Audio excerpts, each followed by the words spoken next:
Anybody in or out of the tournament from the weekend? Joey Lake is probably going to be injured. I'm just waiting for an update on him, but it doesn't look good. And if he is, we'll bring Scott Baldwin into the squad. Shame for Dowie. The same happened in the autumn, just before the thing. Yeah, disappointing for him. Probably if you're going to get an injury, it's probably the best time to get it now, and hopefully, he recovers in time to be, potentially available for selection later in the year. Does this tournament feel a bit real now? You've got the launch. You've done so many of these.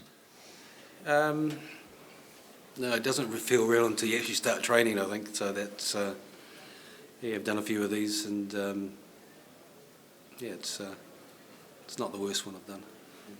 Andy Farrell said he expects you to get the team ready in a short space of time. What's the key to that? I just think the key to that is just keeping things simple. You've got to prioritise. We've got a short amount of preparation over the next couple of weeks. So it's making sure that we, first of all, start on focusing on the basics and our set piece and getting that right. And got some new coaches coming in, so making sure that the language we're all consistent.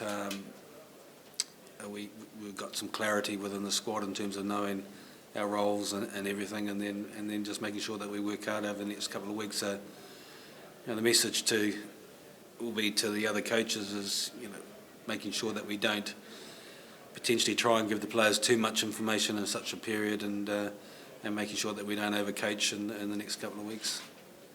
I know you've been asked about the reports overnight, Warren, but I just wanted to ask you about the culture within the squad. How important is to build a good one, and one that you want to create outside of the sort of the union to promote the Welsh rugby team?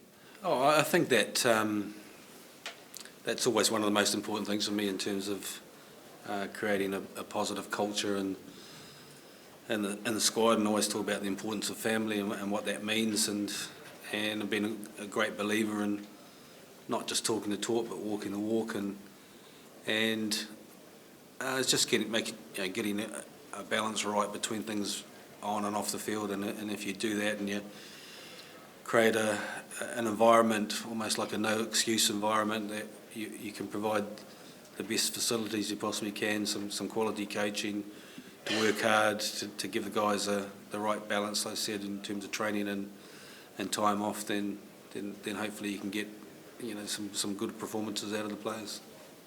How much coaching challenge is it for you, Warren, to start again rather than maybe trying to look back to what worked before? I don't think that. I think that you've got to. In the last 3 years, since I've left, there's been some excellent performances by this Wales team. They won the Six Nations in 2021. They beat South Africa for the first time away from home. I think what they'll be disappointed with is that they've probably been a little bit inconsistent in terms of those performance and results, and that's kind of, I think, for us is the challenge of making sure that we do work hard and that we're competitive over all games that we play, and so that's definitely something I work on. There's a couple of rule changes since the last time I've been in with the 50-22. I think that gives you more of an opportunity to move the ball from an attacking perspective in your own half, and while you've got players back. And we're going to make sure that we try and be really positive in terms of the way that we do play, but we've got to be smart as well. We've got to be smart and making sure that we get things right. Julian? Yeah. Ken, I just wanted to ask you, what's life been like since you've become Wales captain? Nothing's changed really. Warren rang me last Monday afternoon, and it was found our squad announcement. Just keeping it quiet for 24 hours, and then I was just straight back into it. Then Scarlets, we had a big European match out in Bayonne, and so nothing really changed. My phone went bananas for a day or so. Plenty of requests for extra tickets, because apparently you get extra tickets when you're captain, but I don't think that's true. No, nothing too much has changed yet anyway. Okay, can I just ask you as well, Ireland first up, you one heck of a challenge for your first game as skipper.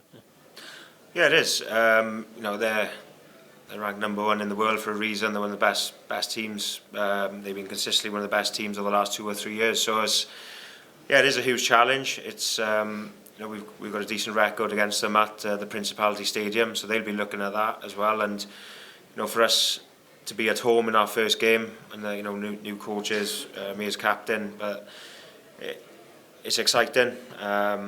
There's plenty of experience in the squad as well to lean on and to support each other. And obviously the younger players coming in, it's a huge opportunity for them. So yeah, it is going to be a huge challenge, but one we're looking forward to. Anyone else? Croeso and all, Warren. Welcome back. Obviously, you started your first spell as Wales coach with a Grand Slam, and you finished your first one with a Grand Slam. What does the Six Nations mean to you personally? Oh, I think it's the best tournament in the world from an historical point of view. The amount of away fans you get, the bragging rights about a Six Nations in terms of results and a performance. So, and for us, it's about when points are at stake. And I've always felt that the autumn has been an opportunity to try a few different combinations and experiment a little bit. But when the Six Nations win it, it's when it really matters. When it's about winning a tournament. You don't win in a tournament in the autumn. And for us, this year's incredibly important because it's about creating some confidence and momentum building into France later in the year. And you, Ken, does the tournament mean similar to you? No, it does. It's, growing up, watching the Six Nations, the Five Nations before that, the Six Nations, it's just so much history behind it. We've had a lot of success in the tournament as well, and I think them local rivalries, bragging rights, all the rest of it. You got the away travelling fans. It's just such a special tournament, and I've been fortunate enough to have played in many, but had the opportunity to play in another one this year. Nick? You just shout if you want. Hi, Ken. I know you said nothing too much changes, now you're captain, but how proud are you to be captain, and is some of the pride more for family and friends and people who've helped you get to this point? Is that kind of? Yeah, I suppose I never always imagined growing up or dreaming of playing for my country and representing my country, and having the opportunity to be captain means a hell of a lot to me. Playing for Wales means a hell of a lot as well, and I think I'm just proud of having this opportunity. But for the people who've supported me over the years, my family, my friends, old coaches and people in the rugby club, it's as much for them as for myself. And Warren, I bet when you went back to New Zealand, went to the Chiefs, you probably never thought something like this would happen. When on the day of the first game, what would your thoughts be when you go through the sort of old routines but in a new era? Yeah, I think that the challenge is getting to know a number of younger players. I think the squad relied heavily on the selection of the squad on the other coaches that have worked with a lot of players within the squad. I had some of my own input, but they had a massive input in terms of the selection. And then I suppose the reason I never thought that I'd be back in Wales, but the opportunity to be involved back with the Six Nations, but also building towards a World Cup as well. And the great thing about World Cup years is the amount of time that you get to spend with the squad in terms of the warm-up games and preparation, a couple of World Cup camps. It's kind of almost a bit like working with the club side in terms of that time that you do have together, and that's always a challenge at international level. You get a couple of weeks building into a campaign. You tend to get stronger as the campaign goes along, and so that first game is probably no better time in the Six Nations to get Ireland. They're going to be a little bit underdone like us, and we're going to be playing at home, so there's going to be a huge amount of motivation for us.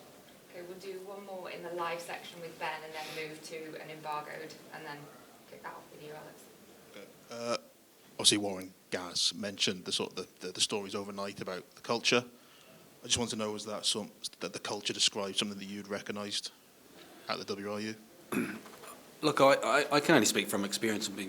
It's difficult when you're in a team environment, and you're just talking about that's really the only dealings that you get to deal with are your own coaches and players pretty much on a daily basis. So those sort of things only came to light to me over the last few days as well. So I'm pretty unaware of everything, just trying to get up to date with everything as well. And all I can say is that it's easy to ask those questions, but there's always two sides to every story as well. And so it's something I'm sort of, you probably know more about it than I do, to be honest with you. So.